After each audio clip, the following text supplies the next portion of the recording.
Welcome to the Slop Farm. Enjoy the video. In this video, I will show how to e-file gel nails. Start by gathering a medium grit bit, lint-free wipes, cleanser, and cuticle oil. Set your e-file speed low to medium and test on a practice nail. Keep the bit lightly angled and move in short strokes across the surface. Avoid staying in one spot to prevent heat or thinning.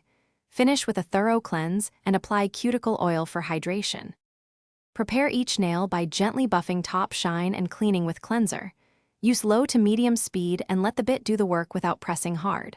Work from the free edge inward, keeping strokes short and consistent. Keep an eye on thickness and stop when the gel matte texture appears. Rinse residue, inspect for thin areas, and correct them with gentle passes. Finish by smoothing edges for a salon-quality result.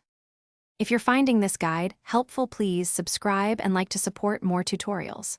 Quick recommendation: the Oala water bottle keeps drinks cold and fits in nail stations without spills, making long sessions easier.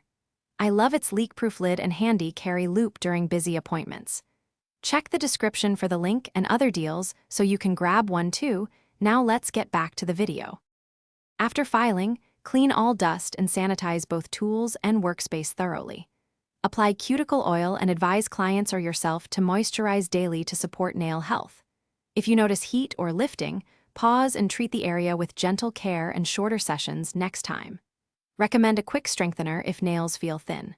Always store bits in a clean case and replace them when worn for consistent, safe results.